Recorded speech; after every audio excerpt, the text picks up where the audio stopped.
Hi, hello எல்லாருக்கும் வணக்கம். Welcome back to the Sriram lifestyle. இன்னைக்கு சூப்பர் அண்ட் ஈஸியான ஒரு ட்ரை கோகோனட் பொடி தான் நம்ம பார்க்க போகிறோம். கொப்பரை பொடி. வாங்க இப்போ எப்படி பண்ணுறதுன்னு பார்க்கலாம். ஹாய் ஹலோ எல்லாருக்கும் வணக்கம். வெல்கம்.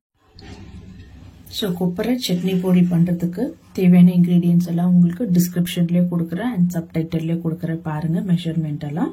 ஸோ கொப்பரை சட்னி பவுடருக்கு நீங்கள் இந்த மாதிரி ரெடிமேட் டெசிகேட்டட் கோகோனட் பவுடர் வருது, ட்ரை கோகோனட், நீங்கள் அதனா யூஸ் பண்ணிக்கலாம். இல்லை நீங்கள் நார்மல் வீட்டில் இருக்கிற ட்ரை கோகோனட் கொப்பரை நல்லா ஸ்லைஸாக கட் பண்ணி ரோஸ்ட் பண்ணி நீங்கள் சட்னி பண்ணிக்கலாம். ஸோ வாங்க எப்படி பண்ணுறதுன்னு பார்க்கலாம். ஸோ நம்ம இப்போ ஃபர்ஸ்ட் ட்ரை கோகோனட் ஒரு 1/2 கப் அளவுக்கு வச்சிருக்கிற மெஷர்மெண்ட் கப்பில் இது ஒரு 1 கப் அளவுக்கு, இது பெரிய பவுலா இருக்கு, இதுல 1/2 கப் அளவுக்கு வருது. நல்லா இதை ட்ரை ரோஸ்ட் பண்ணி எடுத்துக்கலாம். இப்போ கலர் மாறக்கூடாது, ஜஸ்ட் கொஞ்சம் சூடானா போதும் இது. ஸோ அந்த மாதிரி நம்ம ரோஸ்ட் பண்ணி எடுத்துக்கலாம்.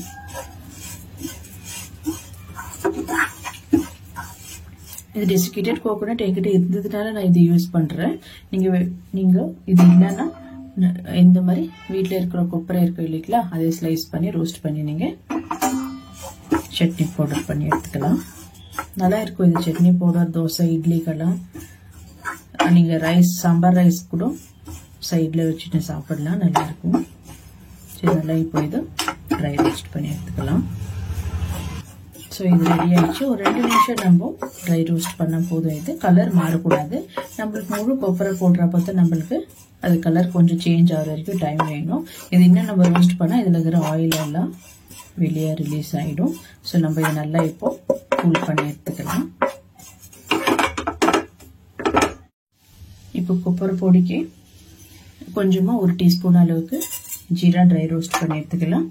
அண்ட் நம்ம வேர்க்கடலையும் போட போறோம். இது நான் ஆல்ரெடி ரோஸ்ட் பண்ணி வச்சிருக்கேன். ஜஸ்ட் நம்ம ஸ்கின் பீல் பண்ணி நம்ம கிரைண்ட் பண்ணிக்கிறப்போ ஆட் பண்ணிக்கலாம். இது இப்போ நம்ம ஜீரா மட்டும் ஜஸ்ட் லோ ஃப்ளேம்ல கொஞ்சமா ரோஸ்ட் பண்ணிக்கலாம் நம்மளுக்கு இது. ஸோ இது ரோஸ்ட் ஆயிடுச்சு. ஸோ நம்ம இந்த இன்கிரீடியன்ஸ் எல்லாம் நல்லா இந்த ட்ரை கோகோனட்டை கொஞ்சமா கூல் ஆகணும். அண்ட் இதுவும் கூல் ஆனதுக்கு அப்புறம் நம்ம கோர்ஸா கிரைண்ட் பண்ணி எடுத்துக்கலாம். அப்புறம் பார்க்கலாம் இது கூல் ஆகினதுக்கு அப்புறம். ஸோ நம்ம இப்போ இந்த கொப்பரை வறுத்து வச்சிருக்கிறீங்களா ட்ரை கோகோனட் பவுடர் சட்னிக்கு, ஸோ நம்ம இதை மிக்சியில் ஆட் பண்ணிக்கலாம். ஸோ இது கூடவே கொஞ்சமாக பூண்டு ஆட் பண்ணிக்கிறேன்.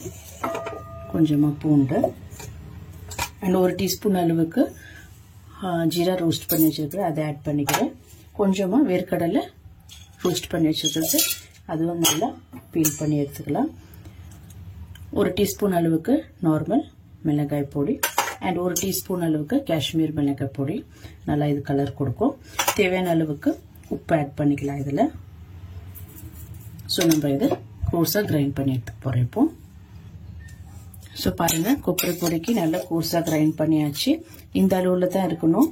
நீங்கள் ரொம்ப கிரைண்ட் பண்ணீங்கன்னா இந்த கொப்பரையில் இருக்கிற எண்ணெய்லாம் வந்து ஒரு மாதிரி ஆயிலி ஆயிடும், சுவாதி ஆயிடும்.